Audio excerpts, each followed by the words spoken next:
All right, we are back here on the Just and the Suffering podcast. We just heard Reese Davis announce on SportsCenter last week the cancellation of the Big East tournament, one of the many conference tournaments to get shuttered because of the coronavirus. Joining right now, somebody we talked to last week, somebody who was actually in the building on Thursday when Creighton and St. John's actually tipped off the first game before getting canceled at halftime. Troy Mauriello. Troy, welcome back. How are you? Hey, Mike, how you doing? Long time no talk, I guess, huh? Yeah, long time no talk. I mean, the world got a lot different since the last time we talked. Yeah, a few things have changed, yeah. Few things have indeed changed, and we'll start out with this. Obviously, you were at the Big East tournament. You were there for the Seeing Red podcast covering St. John's, and you were at the Garden. St. John's is playing in a big comeback against Georgetown when the Rudy Gobert news broke. How'd hmm you find that out, and what was your initial reaction? Yeah, so that was kind of a shock for me, like everyone else. I was actually recording my podcast after the St. John's win over Georgetown. I was doing that with a friend, and so I didn't have my phone on me or anything like that. And I go to upload everything. I upload the podcast, and then I check my phone, and I see that the NBA season has been suspended, and that Rudy Gobert has this coronavirus. And yeah, that was kind of a shock to me. Obviously, like everyone else, it just kind of came out of nowhere. You kind of got the sense that things were going south in the sports world with everything. I think on Wednesday afternoon when the NCAA made that announcement that the games were going to be played without fans, and I think there was kind of that sense of uncertainty maybe in the building as well. You know, in the Big East tournament, knowing that this very well could have been the final day or really the only day of the Big East tournament with fans. So that kind of sense of uncertainty was already in the building. You know, we kind of figured that we weren't, or at least the fans were not going to be back in tomorrow for those games, which they weren't. And the Gobert news kind of just made it even more real that now leagues are starting to be canceled or postponed at least or put on hold. That kind of made it feel a little bit more real, where you know this is a real thing now, and it's really starting to put a pause on the sports world as we saw. Yeah, it was. I mean, I talked about the top. I basically said, like, once that news broke and the NBA can't basically, like, put everything on hold within minutes and, like, everything's going down. Everything's getting shut down. We started seeing that on Thursday morning when the Power 5 leagues all canceled their conference tournaments. But the Big East tipped off. They actually played the first half of Creighton St. John's. You were there again because you were covering them again. Like, how shocked were you that they actually started playing that game? Yeah, that was another one where I obviously the Big East took some heat for tipping that game off. It was so weird though because really going to the arena that morning and you know on my way, obviously all the conference tournaments at this point were no fans. You know we're not going to have any fans in attendance. We're still going to play the game. So going to the arena, I kind of had that in my head that all right, well this is going to be business as usual, just empty arenas. And it seemed like at like 11:30, 11:40 is when they all started coming. I think it was what like the Big Ten and the American might have been the first two. And once you saw that, I think I got a text saying the Big Ten and the AAC are canceling. Once you saw that again, it kind of made it real where it's like, oh, here we go. And once one of those dominoes fell or two of those dominoes fell, it kind of felt like a few more. And then you saw the ACC, the Pac-12, the Big East. Though they were kind of down to the wire because I think by noon, basically all the other Power Five conferences had canceled, and the Big East has their players on the court, and it looked like the officials were almost waiting for someone to tell them, "Hey, don't tip this game off. We're gonna cancel the tournament." And they waited until about 12:05. It was very weird. The players were on the court for 3 or 4 minutes.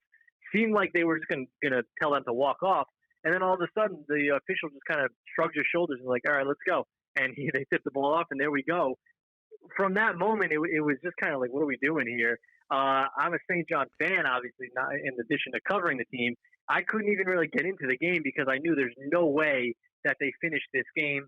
And even if they do finish this game, there's no way that we're finishing this tournament when all these conference tournaments across America are getting canceled. There was just no way. So as a fan, I had some trouble even getting into the game. But the decision to play the game, I would have liked to see them wait maybe like 5 or 10 more minutes. You know, put the players onto the sidelines and you know get a decision in here instead of just saying you know shrugging your shoulders and saying all right let's play and then even playing a full half. You know that was kind of crazy too. At the first media timeout, I would have told the players you know stay in your huddles. let's figure this out from here now, and then let's pretty much cancel this thing. So the decision to play the whole first half was kind of crazy to me. Yeah, I mean, I was keeping an eye on this. I mean, I was driving home listening to this, and basically announcers were like, what are we doing here? Like, why are we even on the court right now? Every other league in America is basically canceling. I think the only ones who had that point was the MAC tournament, which I don't know why they played a women's game completely, and then they canceled it after that. And then Mm-hmm. I think the MEAC hadn't started yet, but they canceled eventually. But like, at that point, like, it's not a good look to be the only like show in town when everybody else is closing out precaution. Exactly. You want to be the only show in town as sports. You want to have that, the whole country's eyes on you. But in this case, you really did not want that. And it's just a bad look for the Big East, to be playing when everyone else is canceling. And now basically the rest of the country is on hold, even to play that whole first half. That first half didn't end until 12:45, 1 o'clock. You had 45 minutes there where you were playing and everyone else was canceled. It's just not a good look. Yeah, it's not. And obviously, like, I was not in the arena. Like, how did they announce that to the media members there? So obviously, there were no fans they had to alert. Yeah, so the announcement actually came on Twitter. I think everyone saw it on Twitter first. I mean, by that point, it was a foregone conclusion. I think no one in the arena or watching at home ever thought that they were going to play the second half of that game. So at halftime, they tweeted something out, or a couple of reporters must have tweeted something out, and that's how the news, I think, got to everyone. And then just, over the loudspeakers, the usual, PA address, they decided to cancel the rest of the Big East tournament due to coronavirus concerns, and everyone, get home safely. There were some, I don't want to say any boos in the crowd, but definitely some murmurs. One guy yelled out that the St. John's was the champs of the tournament since they had won last night and they were leading the final game. So I guess we are the Big East champs technically, but yeah, it was definitely a surreal experience. It's something that I'll never forget. Being there, that entire situation from Wednesday night really until Thursday afternoon unfolding, something that I'll never forget because it was really just surreal. It was really surreal. Even when I was at the MAC tournament, I was watching, I basically working with Iona's athletics department. They ended up losing that game. I was sitting there like in the middle of the contest. I'm like, even if they win today, there's no chance they'll be here on Friday playing the semifinal game. There's no way. Mm-hmm. Yeah, no, and that's exactly how I felt with the Creighton game, the second game that St. John's played. It was just, no matter the result of this game, there is no way that they are playing games the rest of today, all day, or not all day Friday, but all night Friday, and then the championship game on Sunday when everyone else is canceled. So it takes away, your from your experience as a spectator to be saying, well, what are we doing this for? And that's kind of how I felt. It was kind of like, there's so much more going on in the world right now. Let's put this on pause, and it's just hard to focus on the game. Yeah, I agree with that for sure. My mind was definitely wandering, and I'm like, basically, Mm-hmm. was I supposed to be like cutting highlights on Twitter at that point? I'm like, I'm basically refreshing my own Twitter, like keeping an eye on all the news, because at that point, waiting to see what hockey did, what baseball did. We knew they would eventually cancel. It's just a matter of when, and like, I just think like the NCAA had no choice here. I mean, you saw like how quick, like once Gobert tested positive, you had to basically put 5 teams self-quarantine. You could do like a diagram trick connecting the Jazz to every team in the league within about like 2 weeks. And like, it made no sense to like send these kids across the country to places like Sacramento, Albany, Dayton, you name it. This made no sense. Mm-hmm. Yeah, there was just no alternative really. It sucks to not have the NCAA tournament now. I mean, we should be talking about brackets right now, who you have in your Final Four, who you have winning the thing. It sucks, but it's I think I've seen almost everyone say, it's a terrible situation, but it was necessary. Like you said, we couldn't have, especially for an organization that likes to preach that it has amateur athletes playing and student athletes playing. You can't have these kids traveling all across the country, flying when really no one should be flying right now, or traveling and playing these games, which in the grand scheme of things really don't mean a whole lot towards the world. They're not essential things that need to be happening. So I understand that, and it really stinks. But just from a practical standpoint too, how were you going to even do this bracket when you didn't have all of these conference tournaments being played? You saw the ACC gave like the tournament title to Florida State. How are you going to determine who gets the auto bids from what conferences? Some conferences played their tournaments already, so the whole thing just wouldn't have worked. I mean, if they wanted to try to do like a 16-team tournament, I saw that was floated around. That was an idea, but again, you still need to travel those 16 teams to one location. You're going to have gatherings of people there. It doesn't matter, if it's if it's 200 people, that's still a risk that I don't think was worth taking at this point. Yeah, especially because all it takes is one person. We saw with Gobert. It takes one person to have the coronavirus, and then all of a sudden you're passing on potentially all those people going to all the different parts of the country. You're doing exactly what the experts don't want you doing. Exactly, and then you have all those people. Even if it was only a couple hundred people at one of these games, if you close it out to fans, you have all those people then traveling back home, and then it's something that's a risk that was very easily avoided. And like I said, it sucks for sports fans, but in the world and in trying to stop this thing, it really makes a lot of sense. I mean, we saw this in Italy too, where they tried playing soccer games without fans, and they ended up closing it down because I feel like the longer we waited on this, I think Gobert did all sports a favor here. I think the longer we waited on this, I feel like the delay to get back to normal would have been much, much, much longer. Mm-hmm. Yeah, and I don't know. I don't know if we're playing these games right now. If that didn't happen, if the Gobert situation didn't happen, part of me thinks we would, common sense would have prevailed and they would have canceled this stuff anyways. But the Gobert thing definitely accelerated it, and it may end up it's a tough situation for him, but he's seemingly going to be okay. That might end up being kind of like a blessing in disguise for us that it changed the way that we're looking at this as sports fans and really as a country, kind of changed the way that we're looking at, just how serious this virus has impacted us now. When him getting sick with it kind of accelerates everything. Yeah, it did. And you talk about the bracket a little bit. I want to ask you this opinion because obviously you mentioned the whole thing about the NCAA obviously couldn't put the brackets together the way they normally do because you don't have conference tournament results. Mm-hmm. I think they could have done something to put a ceremonial bracket, at least give these teams sense of confidence, like saying, hey, Rutgers, you would have made the tournament this year, and you would have been here if we actually played the games. I think the excuse they used about not doing it their usual way was kind of weak. Mm-hmm. Yeah, no, I'm kind of on the fence with that. I definitely see that, and I definitely understand that point of view. My thing is this, like Rutgers in your example there, like they know they were a tournament team this season. Obviously, they don't get to hang the banner NCAA tournament, but they know they were a tournament team. For a team like Dayton, for example, who's having the greatest season that they'll ever have as a program, and then that city will ever see. San Diego State, same thing. It really sucks for them. But again, they know that they would have been a 1 seed in the tournament. Dayton knows that they were going to be, a number 1 seed in the tournament. San Diego State knows they were going to have a very high seed in the tournament. Yes, hearing their names called would have been cool. Would have been, cool to be able to hang that banner maybe and say, number 1 seed NCAA tournament, or for Rutgers NCAA tournament. Yeah, that would have been great. But at the end of the day, I don't know how much it would have really changed. It's not going to be like they're going to all of a sudden play these games. So I get the understanding, and I think it means a lot more for a team like Rutgers, like you mentioned, that hasn't been in such a long time. But at the end of the day, I don't know if it changes a lot, and it would have been cool to see, but I'm not going to kill the NCAA for not doing it. Yeah, I think it would have been a nice thing to do because, I mean, you could have done what the standard procedure was, like the ACC at the Florida State, whoever the top seed was left in these conference tournaments, give them the ceremonial bid because it's a nice distraction as well for, the fans.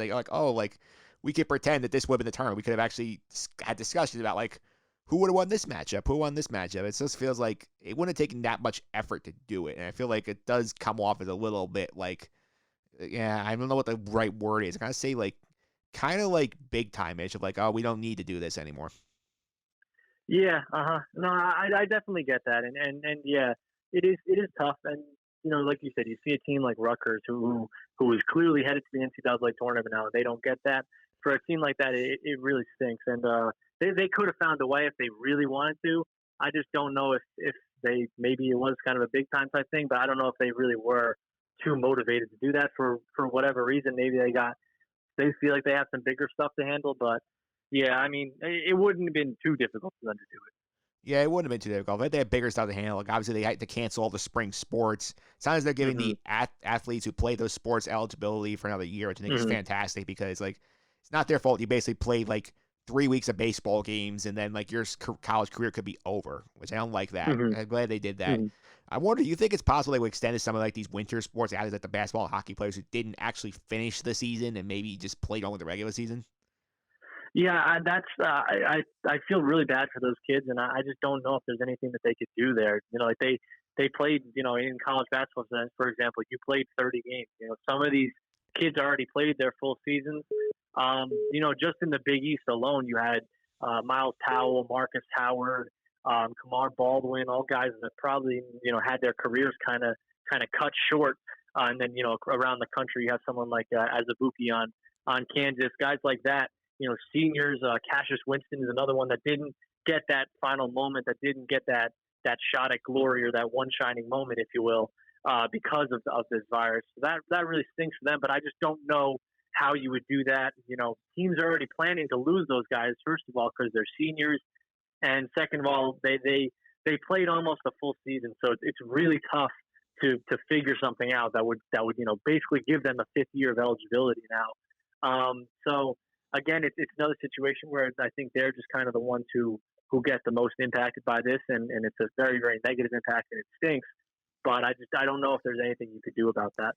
Yeah, my gut is they would probably not do it for the winter athletes because they basically say, you guys played pretty much your whole season. Like, they're not going to give you an extra year just because because you didn't get to play in the championship round. That's my guess. Exactly, yeah, and it's tough for those kids there. Those are the kids who I feel the worst for is the seniors, especially a kid like Cassius Winston, who could have been in the NBA, came back. Even someone like Miles Powell on Seton Hall, comes back. Marcus Howard, same thing. These guys came back really for this NCAA tournament or for their conference tournament, and they don't get a chance to play in those. It stinks, but again, there's just logistically, it just wouldn't work to give them another year of eligibility. The one thing I will say about that is that, obviously, a lot of sports would take financial hits right now. I mean, they lost, a lot of money not be able to stay this tournament. I think, considering it, I mean, you have to put a little more in terms of, upping scholarship limits and whatnot, but, having the ability to have some of these players back, say Miles Powell's kept the door open. It's if there's an opportunity to come back, I might consider it. Having some of these stars come back for another year, the seniors, that could bring more eyeballs. That's something that it's tough to talk about right now, but something they should definitely consider. Yeah, I could see that. I mean, yeah, just like you said, trying to get more eyeballs. That's part of it. I could see, but I don't know about it's kind of too early to speculate on some of this stuff even. Yeah, I hear that. Last thing, I want to end on a bit of a lighter note here. St. John's, we saw them got the big comeback against Georgetown in the first round, and they were leading Creighton at the half of that game. So, what did you take away from what you saw at St. John's in that game and a half? Yeah, well, like I said before, we're the unofficial Big East champs. We beat Georgetown, and then we were leading Creighton by 3 at halftime. So, in my eyes, we're the Big East champions from this season. But seriously, no, I mean, they played really well. They had a really nice comeback against Georgetown. They were down by 15 at one point in that game, and they just kind of did what they've done all season long, which is a game that they really had no reason to still be fighting and still be scratching and clawing. And they do that, and they come back and they win that game against Georgetown. They end the game on a 23-0 run. They were down by 10, and then they win by 13. Actually, they kind of blow them out of the water at the end of the game. Just kind of was a perfect summation of the season. And if the season was going to get cut short for St. John's, it is nice that was kind of the last game that we saw. We went out on a really positive note, and we went out on a note that kind of really, like I said, summed up the way that they played this season and in the eyes of the fan base at least. And I mean, it's tough to say what they would have done against Creighton. They were up by 3 at the half. They didn't even really feel like they were playing, out of their minds in the first half. They were just playing with them. That's a Creighton team that they had beaten once already, and Creighton was missing its best player in Marcus Zagorowski. So they definitely would have had a shot to win that game. And then, you would have seen they would have been playing on Friday night, obviously against either Providence or Butler. They had beaten Providence once this season. They nearly beat Butler at home. So, again, it stinks. I mean, as a St. John fan, I feel bad, but I look at the guys that I mentioned before, Powell and Seton Hall and Dayton and San Diego State. And those are the teams that I think, and Rutgers, even like you mentioned, those are the teams that really have gripes with this and reason to be upset with this. As a St. John fan, though, it stinks, and it'll always be a case of what if. What if we did play the rest of this tournament and got to see what they would have done in that second half against Creighton, and then who knows on Friday night maybe against Providence or Butler. But it ends with what I think was a really encouraging season for St. John's. All right, there we have it. That was Troy Mauriello talking about the surreal scene inside the Garden at the Big East tournament before it got canceled. Troy, thanks for coming on. Before I let you go, You gotta let people know how to follow you on social media and what's going on with the Seeing Red podcast. Absolutely, yeah. I'm on Twitter at Troy Mauriello, TroyMauriello. If you're a St. John's fan, you can check out the Seeing Red podcast. We do once a week. We'll probably do once every 2 weeks now within the off season, or once a month. We'll kind of cut it back a little bit, but yeah, this have to stay at home, but we can still do podcasts at home, as Mike can attest to. So we'll be doing a podcast this week, probably like a season recap. And if you're a St. John fan, definitely check it out. We're on Apple and we're on SoundCloud as well. Yes, definitely check that out because, I mean, what else are you doing right now? There's not games to watch. Listen to our podcasts. Exactly, yeah. We'll do them and you guys keep listening. Yeah, we'll try and keep you entertained. I know you can't watch Netflix all day, so there's enough time to go around. Troy, thanks again. Absolutely, Mike. Have a good one. You too. Up next, we're talking college basketball, deeper detail with Patrick Schmidt from Fanside right after this.